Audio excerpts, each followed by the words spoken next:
Translation. Those who are not faithful in this devotional service cannot attain me, no conqueror of enemies. Therefore they return to the path of birth and death in this material world. Purport. The faithless cannot accomplish this process of devotional service. That is the purport of this verse. Faith is created by association with devotees. Unfortunate people, even after hearing all the evidence of Vedic literature from great personalities, still have no faith in God. They are hesitant and cannot stay fixed in the devotional service of the Lord. Thus, faith is a most important factor for progress in Krishna consciousness.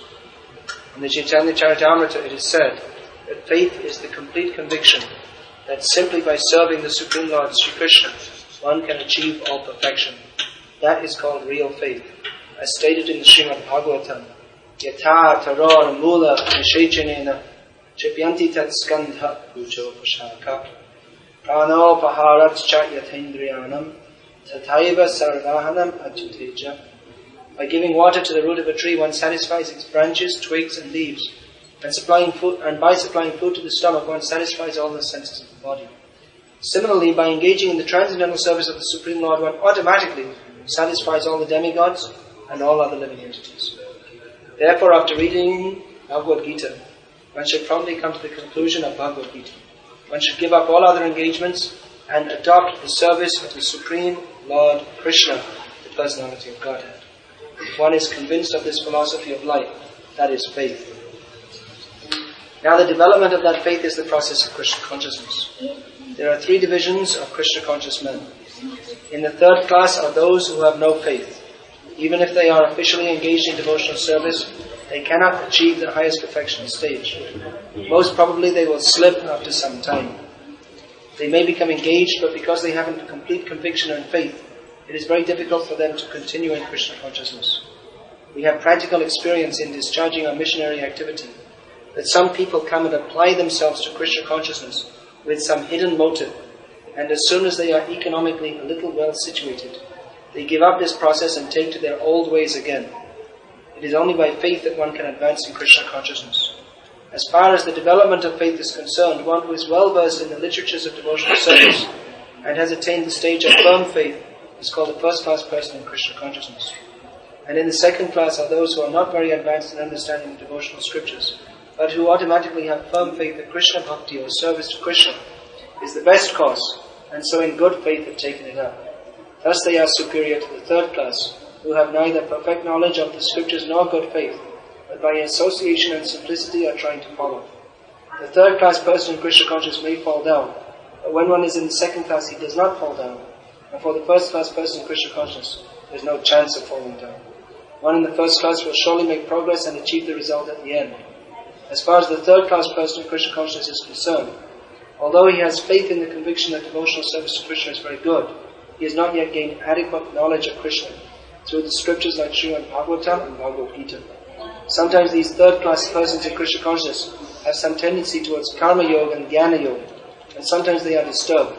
But as soon as the infection of Karma Yoga or Jnana Yoga is vanquished, they become 2nd class or 1st class persons in Krishna consciousness.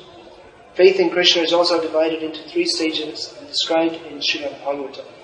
1st class attachment, 2nd class attachment, and 3rd class attachment are also explained in Srimad Bhagavatam in the 11th canto. Those who have no faith even after hearing about Krishna and the excellence of devotional service, who think that it is simply eulogy, find the path very difficult, even if they are supposedly engaged in devotional service. For them there is very little hope of gaining perfection. Thus faith is very important in the discharge of devotional service. Ashadadhana purusha dharmasyasya parantaka aprapya mang nivartante mrityu samsaravartana. Those who are not faithful in this devotional service cannot attain me or conquer our enemies, therefore they return to the path of birth and death in the material world.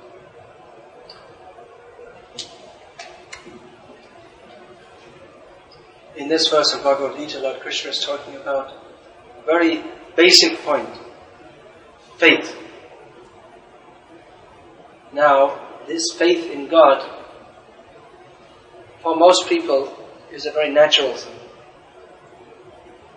If we take young children or simple, not very educated people, they'll find mostly they believe in God quite naturally. It's only when we get education in a materialistic way that we start to doubt. Especially in the modern age, they teach the scientific method, which is based on what is called rationalism. The idea is that in science we will believe in everything which we can study and see. And because people say we have not seen God, therefore why should we believe in it? Of course, in science there are also many things we haven't seen which we believe in. Because we may not be able to directly see something, but we can deduce its existence because of the effect it has. Just like no one has seen any atoms. No one has seen subatomic particles. So how do we know they exist? Is it just some dogma that's been given to us by scientists? No, we accept because there are experiments we can do which by seeing the experiment we cannot exactly see the subatomic particles, but we can see the effect they have. So I'm told, I'm not a nuclear physicist, but there is some experiment whereby subatomic particles in a certain gas chamber, their effect can be seen by the trail they leave. Now people say to us, show me God. Why should I believe in God unless you show me? So we can show. But if we show you, can you understand? Even if we show you, can you understand that this is God? We can show you directly God. But will you understand this is God? Just like I may ask a scientist, show me subatomic particles. I don't believe in it, I've never seen it. So they may do the experiment and pass the, whatever they do, they show by the effect in the gas chamber. So if you get a group of 10 nuclear physicists, they'll say, yeah, you saw? They'll all say, yeah, we saw. That's it. Now you can understand there are subatomic particles. But if I say, I didn't see anything. All I saw was some gas changing colors. I didn't see any subatomic particles. That's not proof. So the atomic physicist, he accepts it. Nuclear physicist accepts it. Because he's trained to see. I just see some apparatus. I don't see subatomic particles. But because they're trained to see that this effect shows the existence of subatomic particles, therefore they all agree. And it's not just their dogma, but they also have so many mathematical calculations to back it up. So in the same way, when people say, can you show us God? Yes, but you have to be trained to see. Otherwise we'll show you and you'll say, I still don't see. So we can show you. Actually it's not a very difficult thing. Just like you see the subatomic particles by its effect. So we can see God by the effect. How is the universe running on? Is it simply by chance? That's not an explanation at all. In any organization, if we walk into a big multinational corporation's office, and we see everything's running very efficiently, we'll say that the management is very good. So here we are in the universe, and everything's running on very efficiently. All the planets are moving exactly in orbit. You can calculate the position of these stars 2,000 years from now. This position of the night sky in Muscat, what you will see, what will be the position of the different stars, you can calculate exactly this time of the rising of the sun and the moon, because everything is going so exactly. So now we may say we can't see the manager, but if there's good organization, it means there must be a manager. Just like if you go into a big multinational corporation's office, you may not see the manager, but just you see by the effect the management is going on nicely. If we say there's no manager, just there's no organization, there's no purpose, simply all these people are coming to work every day on time because they have some kind of fascination. No, they're coming because they're getting money. They're not coming just because they like to sit in front of computers and talk on the phone. They're coming because they're getting some money, and it's all organized. They're interacting with each other. And on top there's the board of managers, managing director, they're all organizing everything. So if we see in the multinational corporation, there's accounts department, sales department, R&D department, then finance department, so many different departments. They're all interacting, it's very complex. There's someone on top organizing it all. So we see in the whole universe, there's so many different interreactions. It's extremely complex, how nature is going on. How all the different species are interreacting with this. Is the whole, now they're talking about ecological imbalance in the earth. It means there's a balance there, so many different, there is a balance which is being disturbed. There are so many factors which contribute to the functioning of nature. It all works on very precisely. Much better management than any multinational corporation. So how can we think that there's no manager? And there's no purpose? Definitely there's a manager and definitely there's a purpose. And if we think there isn't, then that's just foolishness. That's a child, if he walks into a multinational corporation's office, he can't see any purpose. He thinks, well, there's a nice big open space, maybe I can play on the floor. And he thinks this is the whole purpose of this building should be that I should play here. But the building isn't made for playing. It has a specific purpose. Serious purpose. So similarly, we may be in the universe, and we may just childishly, we may think there's no particular purpose, there's no particular manager, we're just here to play. We're just here for us to enjoy. There's no other purpose than this. That is childishness. So if the existence of God and the purpose of life, that can be ascertained by a little bit cool-headed intelligence. But if we're simply dogmatic, sometimes the atheists, they say that religionists, theists, they are simply dogmatic. But no, it's a very logical thing to believe in God. And practically the atheists, they are dogmatic. They refuse to accept the existence of God, even though there's so much evidence. So if we are a little bit thoughtful, philosophical, we should come to this understanding. There is God. And God means one of His functions, or one of the things He does, is to create the universe. We are here. So what is the function of the universe? A child may think when he goes into the multinational corporation's office, he doesn't even dream there's any purpose. But a more intelligent adult person, he'll go into the office because he knows there's a certain purpose, he has a certain thing to do there. Or if he's just going in the office, he may not know, he may be just a door-to-door salesman selling computer software, or so may just be knocking on every door. So he may say, what kind of business are you doing? Oh, this kind of business? Okay, I've got the software that will help you. But he knows, he doesn't think there's no purpose. He doesn't think that people have made a business office just for no particular. He knows there's a particular purpose. So in the same way, if we are philosophical, if we are philosophical, which is the function of the human being, to think, believe it or not, in these days of video films and Mickey Mouse and rock and roll and cricket matches, actually human life is meant for thinking, not just wasting our time with all these useless things. Actually human life is meant for philosophical inquiry. Atharto Brahma Jigyasa, Vedanta Sutra says. The first proposition of Vedanta Sutra, very reasonable proposition, is that now we have got the human form of life, we should inquire into the absolute truth.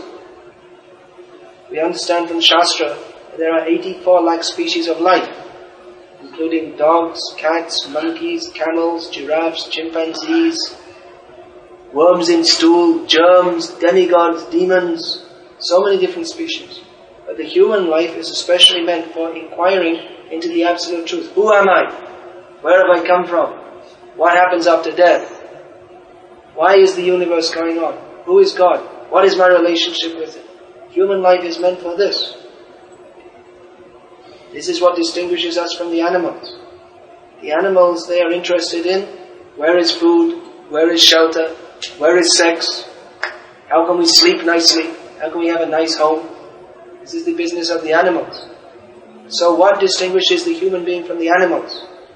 If he's doing the same thing, maybe the dog is looking for some food on the street, and the human being goes and works in an office and makes some money, but his ultimate end is the same: how to get food, how to get shelter, all these things.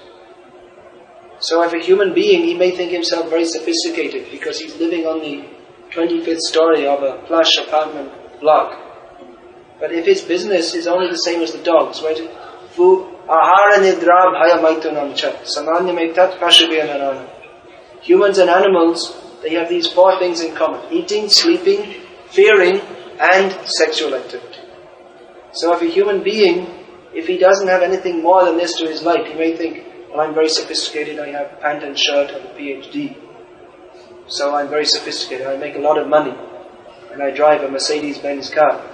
So I'm a really, really great guy. It's just the same mentality as the dog who is running around. I'm a very big dog. Right? Same mentality. Even the politicians, I'm the big leader. It's the same mentality as the gang of dogs. One of them, they all rum, rum, rum. One becomes they all like this. And who becomes the biggest? Who can threaten the others more? He becomes the biggest dog. And in human society, the same thing is going on. Who can be strong? Who can dominate others? But actually, human life is not meant for this. Human life is meant for philosophical inquiry into understanding the absolute truth. If we live like sophisticated dogs, simply eating, sleeping, mating and defending in a sophisticated manner, then next life will become a dog, because our mentality is like that. Just like you see, we were talking about India today, they show these advertisements.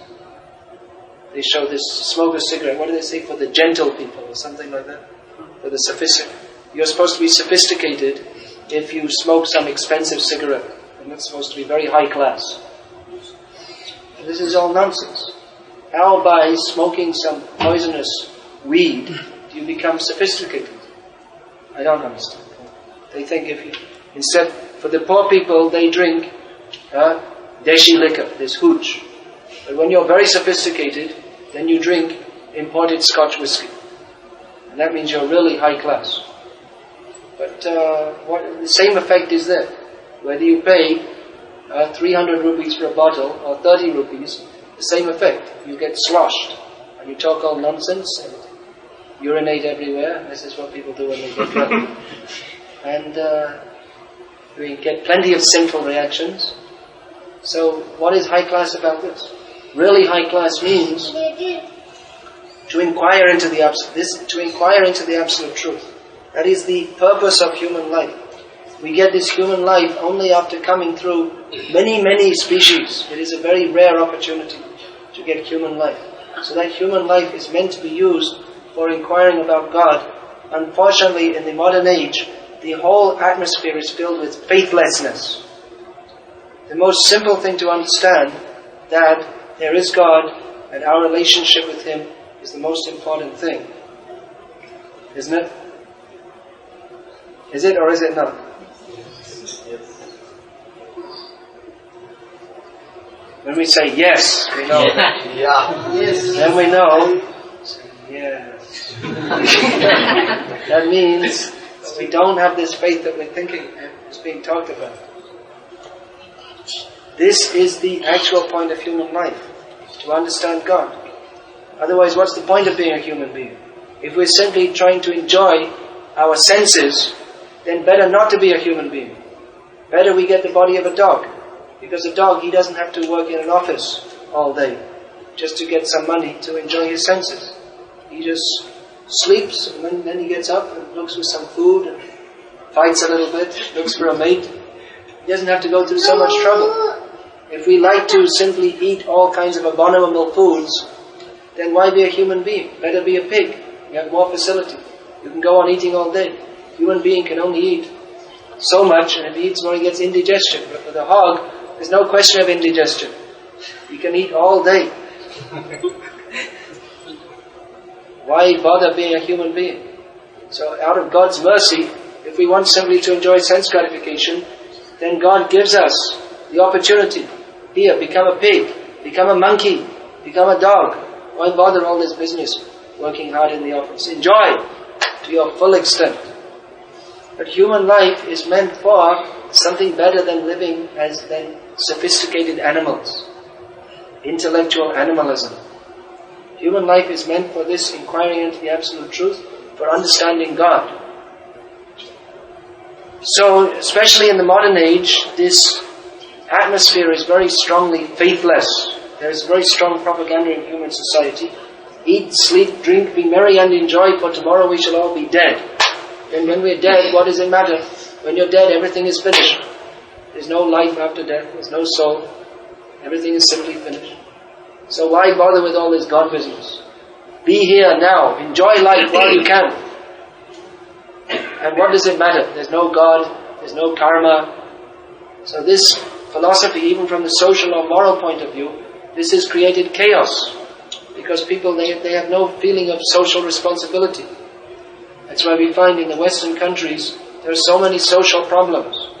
Just like, for instance, there's no family life, as there used to be, or as is still known in India, where people, they get married, and they take the husband and the wife, they have a sense of mutual responsibility towards each other, and towards the children, and towards their parents, and towards their extended family also.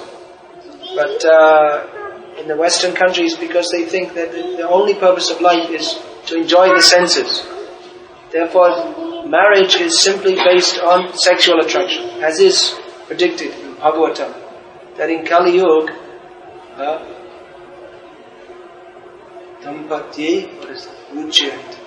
simply, husband and wife, simply, they come together, and then after some time, just to be quite frank, because that sexual enjoyment is not satisfying anyway. So if the marriage is based simply on that, then naturally there'll be divorce. If the only thought is how to enjoy the senses, then there'll be divorce. And they'll let me try again, and again, and again, and again. And therefore people are not, even from the material point of view, people are not at all happy. And there's so many social problems, I don't want to go on and on. But the point is that atheism, which means lack of faith in God, is the cause of so many problems in human society. We're thinking we're being very modern and advanced. Oh, we don't believe in God, that's old-fashioned, we want to be modern. But if by being old-fashioned, then if by what they call old-fashioned, then you have some purpose in your life, and some satisfaction and some peacefulness. What is better, to be new-fashioned and drunk, and your kids taking drugs, and get divorced 3 times, no satisfaction, no goal of life, and go to hell? If this is the new fashion, better to be old-fashioned. What is the value of all this modern fashion? But there's no goal in life. It's simply very whimsical. The modern way of life, extremely whimsical. Simply enjoy, enjoy, enjoy. Get money and enjoy. And no more goal than this. Actually, you see, like the Roman Empire that stood so many years. As long as they had some sense of responsibility, it was very strong. But as soon as this idea came in, this hedonism, let us just enjoy, then they were immediately conquered. Because they lost all their strength. So that we see also in the Western countries, the people, they don't have any moral strength or even mental strength. And people now, we see all over the world, they're following. People don't have mental strength to think for themselves. Just whatever comes on TV, buy this. There's some advertisement. Buy this. So everyone runs out, and like faithful sheep, they all buy it. You know the sheep, if there's 2 fields, you open the gate and you push one sheep through, then all the rest follow. So similarly, advertising, simply they advertise, buy this, buy that. And people just like, there's no discrimination, oh, we should buy it. Or they advertise, you should get Mercedes-Benz car, then you'll be very prestigious. So people think, yes, I should get a Mercedes-Benz car. Or you have to have a Sony. You have to have a Sony tape recorder. Panasonic, that's also you have to have, in India everyone wants Japanese. You have to have Japanese. So they make imitation Japanese, made as Japan.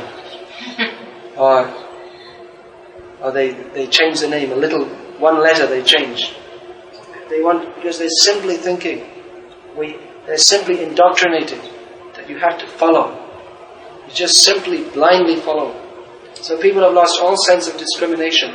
And because in the modern atheistic ethos, there is this propaganda that there's no God, no reason to believe in God, that's all useless, and people are blindly following. It means people are not thinking for themselves. Because if you think for yourself, then you have to, if you think for yourself and you're at all reasonable, then you have to come to the conclusion that there is God, there is purpose to life, the human life is meant for more than living as a sophisticated animal. Unfortunately, modern society is killing the spiritual consciousness. Just like in the schools they teach that we are descended from monkeys. There's not one piece of evidence to date. There is not one single piece of evidence from all these archaeologists, geologists, anthropologists who have been researching since the times of Charles Darwin, well over 100 years. And not one of them has come up with one piece of positive evidence that human beings have descended from animals. But still they're teaching it in the schools as if it's a fact. Is this not cheating? It's directly cheating. Or they're teaching that the whole universe has simply come by chance. And again, there's absolutely no evidence, nor is it in the slightest bit logical, because nothing organized comes by chance. But they're teaching it. This is subtly, or actually not very subtly, teaching atheism. Means that there's no design of God. And if you're at all rational, intelligent, you have to see, definitely there is some power or powerful behind all this. So in the schools they're being taught, and through the media, the TV, the whole aim is just, the whole idea, advertising, how you should get more money and enjoy life with all these so-called good things of life. So this is another level of propaganda. And then the whole way society is set up, this modern, with this living in big cities, that kills our spiritual sentiment. If we're engaged with machines and complex economic systems, this destroys our spiritual sentiment. If we live in a country atmosphere that's in sattva gun, the mode of goodness, then naturally our thoughts tend towards higher things. But if we're always living with machines and everything is chemical, the clothes we made are made out of chemicals, the food we eat is grown out of chemicals, treated with chemicals, processed by chemicals, it's like everything plastic society, then by associating with all these things, our spiritual sentiments are killed. And what to speak of if we eat meat, drink wine, smoke cigarettes, all these things, they destroy our spiritual sentiments. So the whole atmosphere in the modern society is creating a big illusion that there is no need to inquire about God, there is no God, and it's such an illusion that even if people say, I'm interested in God, then people say you're crazy. Isn't it? In the modern society, they think, what's wrong with this guy? There's something wrong with him. If he's interested in wasting his time in frivolous, meaningless activities, like going to disco clubs, watching nonsense cartoons, watching or playing some useless computer game which has absolutely no meaning or no value, or watching cricket. Of course, in India, if we say that cricket is nonsense, then we stand a chance of being beaten. But actually it's nonsense. Because what is it? It's just a few guys, they run onto a big field, and they throw a ball. Someone throws a ball, another person hits it with a piece of wood, and someone runs after it. And India, Pakistan, we beat Pakistan. What did you beat? 11 men from India and 11 men from Pakistan, and they were throwing a ball around, and they say, we beat Pakistan. Of course, India never beats Pakistan. Anyway, no one won anything. It's just some imagination. It has no meaning. It doesn't make any difference. Oh, it's only on the mental platform. It has no significance to our lives, whether India so-called beat Pakistan or not, or Pakistan so-called beat it. It's just some meaningless frivolity, like children playing some game. So we think these things, this is normal, this is good, this is great, this is what life's all about. Parties, sports, videos. And if someone says, I'm interested in God, which means he's actually very deeply thinking about the meaning of life, people say, oh, he's crazy. Just see how the modern society has brainwashed us to become imbeciles. You know what this word? You know what this word imbecile means? It means a big fool. It means someone who has absolutely no brain at all. It means it's just like, some people, they have no brain. Like this, they have no brain at all. Even though they may be 20 years old, they have the brain of a 5-year-old. And they're 20 years old, they have to be fed food. This is an imbecile. So in the same way, modern society is making us all foolish. Because the really important thing, which is to understand God, we call it crazy. And we think that normal is just to engage in foolish activities. So in this way, the whole ethos in modern society is destroying our spiritual sentiments. So we shouldn't be misled by this. If we're actually intelligent, people think intelligent means that you can get a degree and earn money. But that's not actual intelligence. That actually, we're thinking it's very intelligent. But what it means is that we're being exploited by someone who's more intelligent. Because you work hard to get a degree, and then you get a job, maybe as a marketing representative. It means a salesman. They have a big name, marketing representative. It means you go from place to place and you convince people to buy things. Or you may have a job as a dentist, or you may have a job, but what it is, there's a whole army, the middle class, who are all educated, and they're working hard with their intelligence, but there are a few guys on top who are making billions of dollars. And there's a few guys, there's a whole army of middle class people who have, all their intelligence is just used to serve these multinational corporations and make money for someone else. So you're thinking, I become very intelligent by getting BSc, MSc, PhD. But if we are really intelligent, we would see that some guys on top, they're making us feel good. That I've got so much education. They're making me feel good. But they're milking me. You know they're saying? They're milking me. So you go and take the milk from the cow. So you just take it, that's all. The cow's got it, and you take it and you go away. So in this way we're being milked, we're being exploited. The whole modern society is just a great big socio-economic system for exploitation, that's all. So really, of course, we can't avoid, I'm not saying you should all quit your jobs. That's the way the world is. But at least we should be intelligent enough to know what real intelligence is. Real intelligence means not to be misled by all the propaganda, but to think for ourselves. People think that if you follow religion, you're just sentimental. But nowadays, if you're religious, it means you actually have to think for yourself, because by sentiment, you're never going to follow religion, because people's sentiments are misguided. They're misled into, they give more importance, just like previously in Indian homes, you'd always see pictures of Balaji, or Ranganatha Swami, or Radha Krishna. Still today you see, but you're much more likely to see this Sri Devi, or Amitabh Bachchan, or who are the cricket stars, this Kambli, who knows what their name. These are the important people nowadays. People are putting more stress. There's more interest in cricket games than in Krishna. So this is foolishness. So those who are coming to religion, now when I'm talking about religion, I'm not talking about this kind of cheating religion. Of course, every Hindu, they go to the cinema, they go to the temple also. They have multi-interest, but going to the temple, it's also just part of social life. That we might as well go, because if there is a God, then maybe He can help us. And if there's not, well, we didn't lose anything anyway. We saw our relatives and friends. So you might as well go once a week to the temple. So I'm not talking about, when I'm talking about religion, I'm not talking about that. We go to the temple, dear God, if you're there, I'm not really sure, but anyway, if you're there, help me. Because you're supposed to be all powerful, so I need something.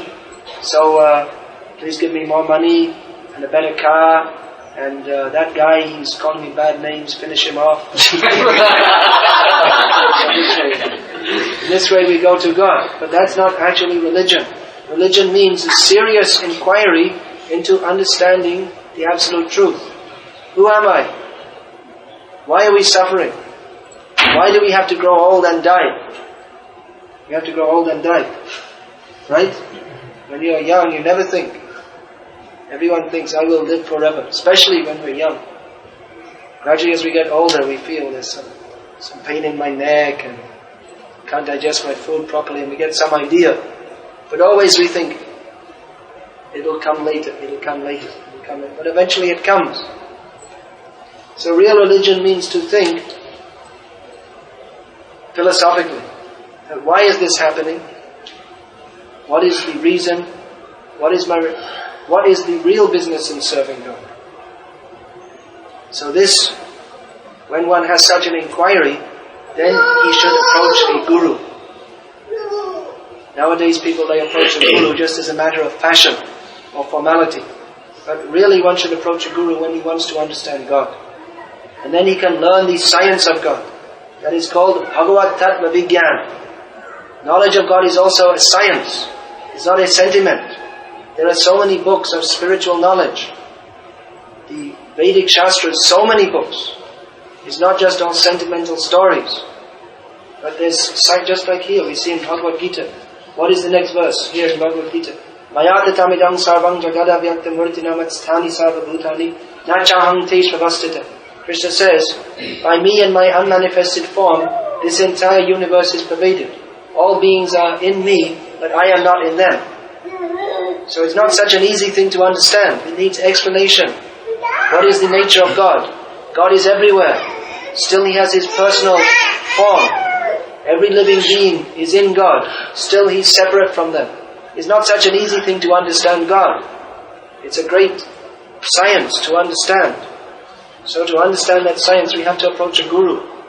Our tendency is to be faithless or not very strong in our faith. But when we get full knowledge of God, then our faith increases. But knowledge of God, as the previous verse explains, is not just simply dry academic knowledge, but it is knowledge which we can experience. Pratyaksha agamam dharmyam. Real religion means something which we experience. The presence of God. So this training needs to be there. To understand God, this is our real necessity of life. What is the use of living if we simply have money and a car and an apartment and all these things? What is the use if we simply live and die without knowledge of God? And then in our next life we become a cat or a dog. What is the benefit? But if we live our lives cultivating knowledge of God, and by cultivation of this knowledge, we get free from birth and death and we go to God, or at least in the next life we continue our understanding of God, then that is the proper use of human life. So we should consider these things very carefully. Presumably all of you have come here today because you have at least some preliminary interest in understanding God. Of course many people think, I already know everything about God. But such a person, he can't learn anything.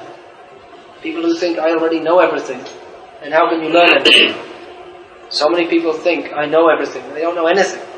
It's not such an easy thing to watch. You watch Mahabharata on TV, you go to the temple a few times and you read a few of this Ama Chitra Katha, and then you think, I know everything. But we have to study the science of God. And it's a great subject to go into it very deeply. So that is required. That is our proposition in this lecture. Practically we haven't talked what is that science of God.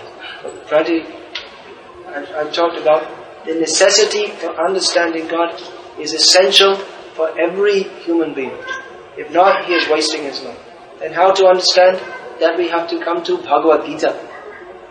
You can't understand God simply by listening to some cheater. There are so many cheaters who talk so many things.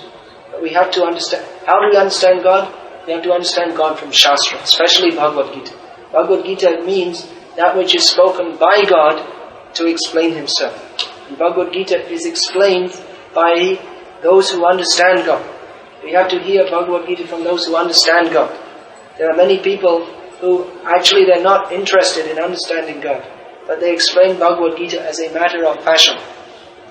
But we have to see who understands God, who is actually following Bhagavad Gita. Krishna says, Sarvadhamam parityajya mamekam sharanam raja. Leaving aside all other ideas, surrender to me only. So who is doing that means he's actually a follower of Bhagavad Gita. And if one is not doing that, then he shouldn't attempt to explain Bhagavad Gita. One who is following, he can teach. One who is not following, he can't teach. One who is following means he's understood. Krishna says, surrender to me. So one who surrendered to Krishna means he's understood. Just like in mathematics. You go to learn from a teacher, one who's understood. If the mathematics teacher himself has no idea about mathematics, then how can he teach? So in the same way, we have to test the credentials of a guru. So many people call themselves gurus. But guru means teacher. Is he actually qualified to teach or not? If he's teaching, means he should understand the subject. If he understands the subject, then it means, in spiritual knowledge, in spiritual science means, it's not just a matter of academic learning, but it's a matter of how we practice in our lives. So if someone's supposed to be a guru, but he hasn't surrendered to Krishna, then he's not actually a guru at all. He can't teach us. So all these things we have to consider. The main point here, that we have to consider that human life is meant for understanding God. This is the most important point. It's not just something, I have so many interests in my life. My first interest is me, then my family, then my business, then my watching the television, then sports, politics, social life. Then we have number 8 on the list, religion. I go to the temple also sometimes. I'm also religious. But that is not the meaning of life. The meaning of life is that, the proper usage of human life is that to understand that the most important thing is to understand God. And other things, they are subsidiary. Means we are working, we have a job because we have to maintain the body, we have family responsibility. But that in itself is not the goal of life. That's to maintain the body, but maintaining the body isn't all in all. The animals also do that. So the actual goal of life is to understand God. Everything else is subsidiary and subservient to that. With that consciousness, with that understanding, we can take up spiritual life seriously. This is our point. Spiritual life should be taken up seriously. It's not a matter of sentiment. It's not a matter of social life. But spirit, this is the most important thing. Because the body is temporary, but the Atma is eternal. So if we're simply busy for the body, but we don't take care of the soul, then all our activities, they all get spoiled. At the time of death, whatever progress we've made trying to satisfy the body, that is all lost. Even if you get a crore or 100 crores of rupees by your hard endeavor, you can't take it with you. So better to build up spiritual assets which go with you. That means understanding of God. So all this may sound very theoretical. You can find time to practice spiritual life. Spiritual life is very easily practiced in the modern age by the simple process of chanting the names of God, especially the chanting of the Maha Mantra is recommended. That is, Hare Krishna, Krishna Krishna, Hare Hare, Hare Ram, Ram Ram, Hare Hare. Everyone can do it. There's not a single person who cannot do it unless he's dumb, he has no power of speech. Even then he can do it in his brain. Everyone can do it. It is not impractical, it is very practical. The evidence is there. If you want evidence, the evidence is there all over the world. Many thousands of people are chanting Hare Krishna and getting tangible spiritual benefit. Their life is changing, they're becoming purified, they're not wasting their lives in frivolous activities. Many thousands of people all over the world who simply by material advancement were not satisfied, living in societies where there's no poverty, as there are in many countries in Asia and Africa, were brought up in luxury, but not finding any satisfaction simply by indriya tripti, sense enjoyment. Many people coming from very opulent backgrounds, having everything that material life can offer, and still feeling emptiness in the heart, have taken up this chanting of Hare Krishna and are now feeling full satisfaction. So it is a practical thing. If it was only one or two people in the Western countries or in India, we could say that it's just some sentiment or some fanaticism. But if many thousands of people all over the world, many of whom are coming from highly educated backgrounds, means intelligent people, if they are taking it up, and if it is recommended in Shastra, which is recommended by all the great spiritual authorities, great leaders, spiritual leaders of society, if they are also recommended, in all ways, if the basis of it is very strong, then we should also consider ourselves, and why should we not also try and take it up? It's not a difficult thing to do. All you have to do is open your mouth and say, Hare Krishna, Krishna Krishna, Hare Ram, Ram Ram, Hare Hare. Everyone can do. It's recommended. Everyone take the mala like this and chant on beads daily as a regular daily function. Mala has 108 beads. You chant on each bead the Maha Mantra. Then you go to the next one. And in this way, one mala of chanting the holy names is finished. And you can do one mala, 2 malas, or as many malas, as many times round as we have time and inclination for. If we do this as a regular daily practice and associate with other devotees who are doing this, then we will very quickly feel a great change in our lives.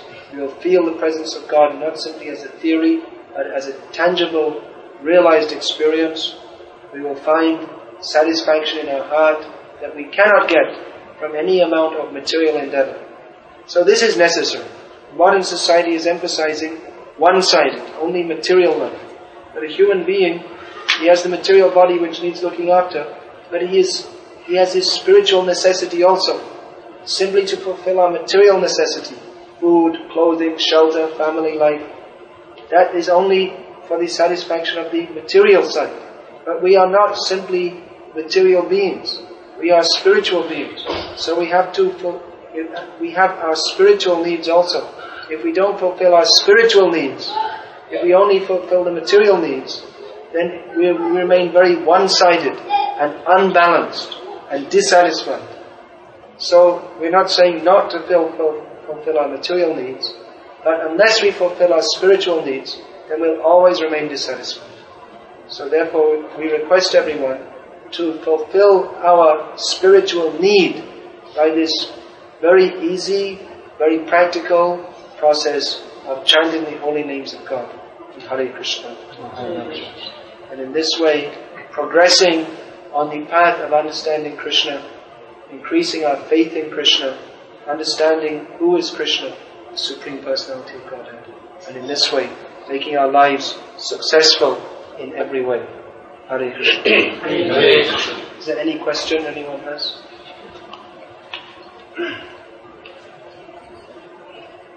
Swamiji, according to the karmas that we do in this birth, next birth, like we may take a birth of a dog or something what we are referring to, or a cat, depending upon our karma. Yeah. Now, in the next birth, when we take that birth, when we take the birth of an animal, we don't remember our karmas. It is mainly because... You don't remember because you don't want to. You want to enjoy... Of the past life, you don't know what has happened. You don't want to remember because you want to enjoy sense gratification. So if you remember that I am an eternal servant of Krishna, And how can you enjoy sense gratification? You want to enjoy sense gratification. Therefore we think, I am a pig, let me enjoy this nice garbage to eat. Because we want to forget. Is it because we want to forget? Yes, or? because we want to forget. Because we want to enjoy this material world, we can't enjoy unless we forget what our real position is. Therefore we forget.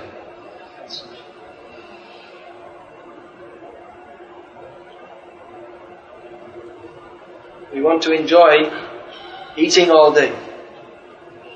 So you get the body of a pig, but you also need the mentality of a pig. So you get it fully. And you very happily eating stool. Very happy means that's happiness in ignorance. It's not actual happiness.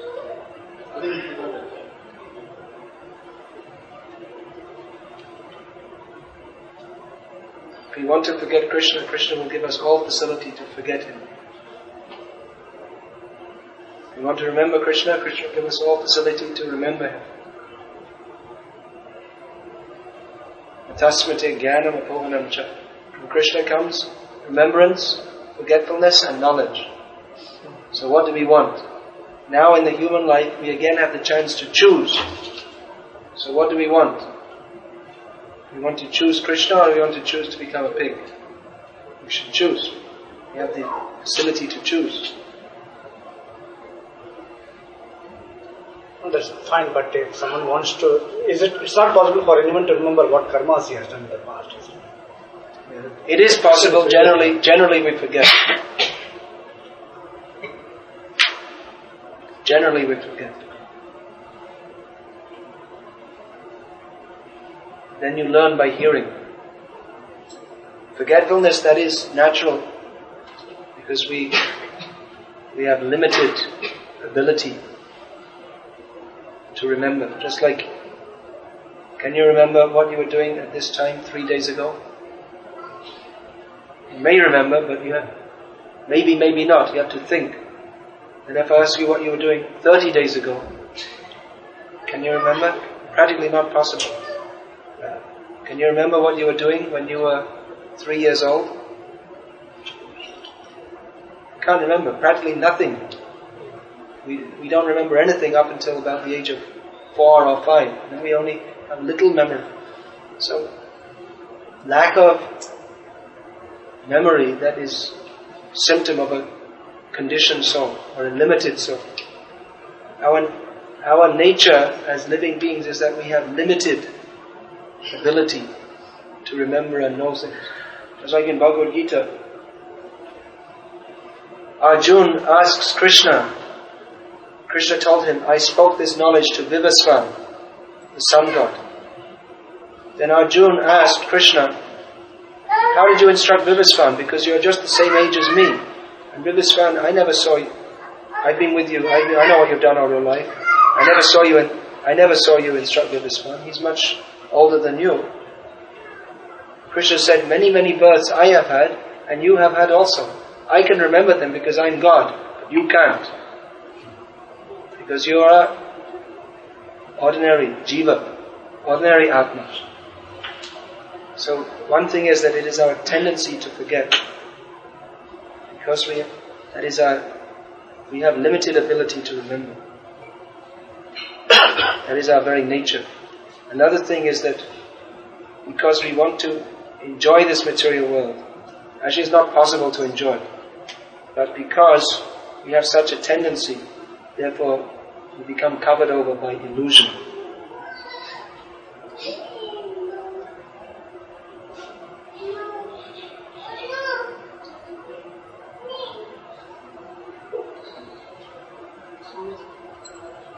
Suppose we are all trained in the spiritual life. How will people get the academic qualification? Like suppose a person is suffering from some disease or something. Now, who will help them? I think you didn't listen to what I said in the lecture very carefully. Because I was saying that these things can go on side by side. I never said that everyone should stop everything only to study spiritual knowledge. I said that the two things should go on side. For most people, it will go on side by side. Some people, like myself, it is required that someone is a specialist teacher. That is required. But we don't expect that everyone will do that. Someone will be a doctor, someone will be a teacher, someone will be a housewife, someone will be a dentist, someone will be a street cleaner. All these things are needed. What we are advocating is that we don't neglect the spiritual side of life. There's the material side of life, which is required.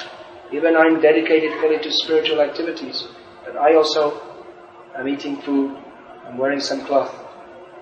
So I'm also, not that we're completely aloof.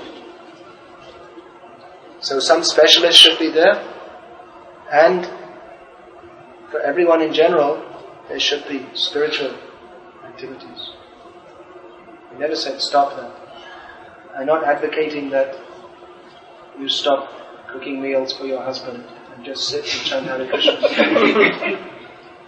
When your husband comes and, well, I went to a lecture and he said we should be spiritual, so now you cook your own food, I'm going to chant Hare Krishna. What we are advocating is that you cook and you offer to Krishna and give prasad. That we dovetail our material activities with spiritual life. Previously, I think you're probably from South India. So previously, at least, especially in South India, why South India? All of India. But everyone used to do this. In all the caste families, they would cook, first offer to Vishnu, then they would take prasad. It's a very strict rule. You can't take anything. Even they were very strict that you can't go in the kitchen unless you're, first of all you have to be initiated, at least in the Sri Vaishnava Brahmin families. The ladies can't go unless they have this. They can't go. And you have to be very clean, take a bath, this, that. Nowadays we can't follow all these things. But still, we can cook, offer to Krishna, and give prasad. So that way, you give benefit to your family, not only materially, but spiritually. So we're not teaching you to give up material life, but we're teaching you how to fulfill your material responsibilities in a way which is better. You can be a better mother and wife by providing by looking after your family, not only materially, but spiritually. So it's complete. Two things go on side by side. Why not? I know you must be very concerned. Your children are studying here or not? No. Just listen. So you're very concerned, no doubt. Good education, good atmosphere, right? So the best atmosphere you can give for your child and maybe other children also is a spiritual atmosphere. That means you're really caring for your children. If you only care for them materially, but then they become first-class materialists and go to hell, it may sound very shocking to say, but that's the fact. If your children are only materialistic, and they end up like so many kids nowadays, they're eating meat and drinking, then they'll go to hell. Sorry to say, but this is the fact. But if you care for them spiritually also, and teach them how to live a life in which they're materially responsible and spiritually responsible, then your home life will be very nice, and your children, they will get the full benefit of material life and spiritual life. So if you really want to care for your children, you have to bring them up spiritually. You must do. This is really loving. If you don't give them spiritual knowledge, and you're not actually giving your children all the care and attention and love that they need, you're neglecting the most important part of life. Once they go for the material education and all, unless we do the spiritual education, they are bound to go into... Bound to, yeah. It's very difficult in the modern age. At least you have to give them the chance of the spiritual side of life. You have to give them that. If you don't, then you're neglecting. It's your duty also. It's your duty not only to give food, clothing, shelter and education. It's your duty to give knowledge of God. You must give them. Swami, what is the role of service to the fellow human being? That is a natural thing. You don't have to make such a big talk about it. It's a natural thing. That in society we cooperate together. It's a natural thing. Everyone's serving everyone else.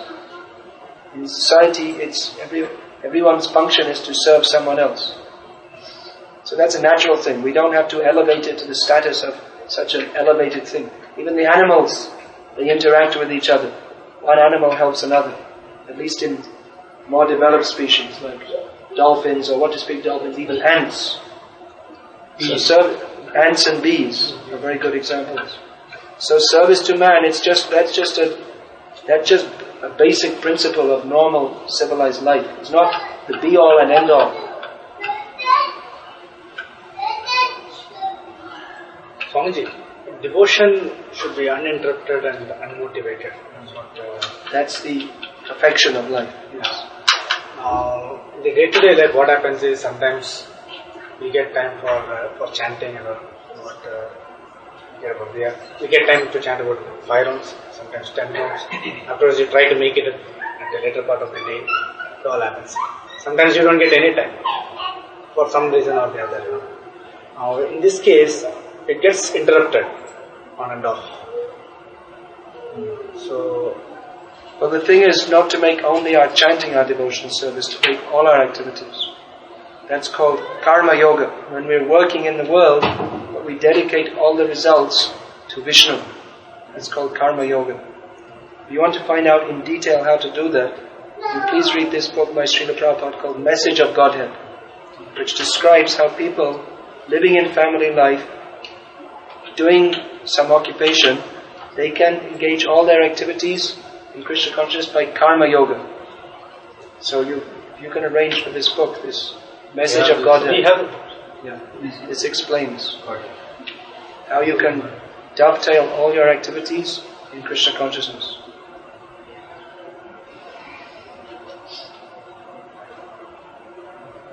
Any other question?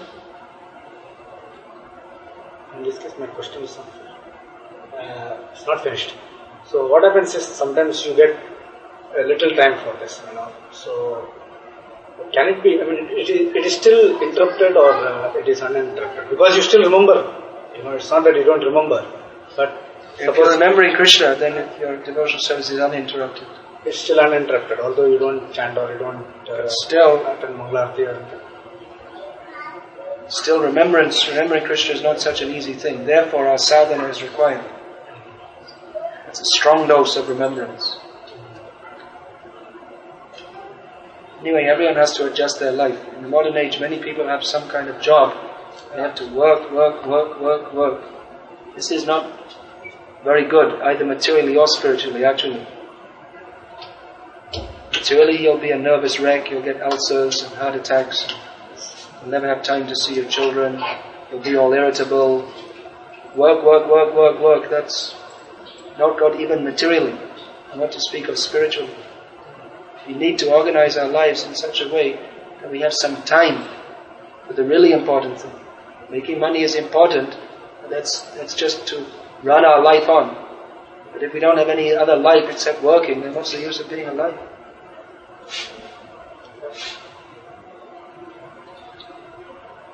In other words, we should try to organize our lives in such a way that we do have time for these things. And you may not be able to change everything overnight, but I would suggest that you're so busy that you really don't have time, then you should gradually try to make some adjustment. Because at the end of life, if you've simply worked, but you didn't have any time for spiritual advancement, then what was the value of such a life? I know there are many devotees who, they're grihastas, They could be working more hours and getting more money, but they deliberately cut their hours so they have time. Krishna conscious. There are many Krishna conscious grihastas like that, who will just work what they need to maintain. They could earn more money. Even there are some of our devotees who are successful businessmen who could have become even very much more successful. They decided, all right, whatever I'm doing is okay. I don't want to spend all my time and energy in this. I'm going to just do enough to maintain and just use the rest of my time for Krishna consciousness. So it's a life decision. We have to make some decisions how to spend our life. When we understand that there is nothing more important than Krishna consciousness, then naturally we'll want to adjust our lives around the Krishna consciousness. Instead of squeezing in the Krishna consciousness between our work, rather we will have Krishna consciousness as our main activity and do some work only what we need to. It's a matter of emphasis. But sometimes there is a clash, something urgent clash. The clash. Then we have to adjust. That we can't change the world, so we have to adjust. We can't tell the world that now I need some extra sleep, so the clock, please, time stop moving for some time. I'm very tired, so I won't go to work for 3 days, I'll just relax. You can do, but you might lose some of your job after some time. So we have to adjust to the world. That requires some intelligence. Even we, being sannyasis, fully engaged, we also have to adjust sometimes because of traveling. For instance, we can't chant in the morning or whatever. If we're going on the plane and like this, we have to make some adjustments. So that just requires a little intelligence. But if our aim and ideal is to be Krishna conscious, then we'll adjust our life accordingly. And we should adjust it in such a way that such a situation where we don't have time, that is the unusual thing, rather than the rule. That is the exception rather than the rule.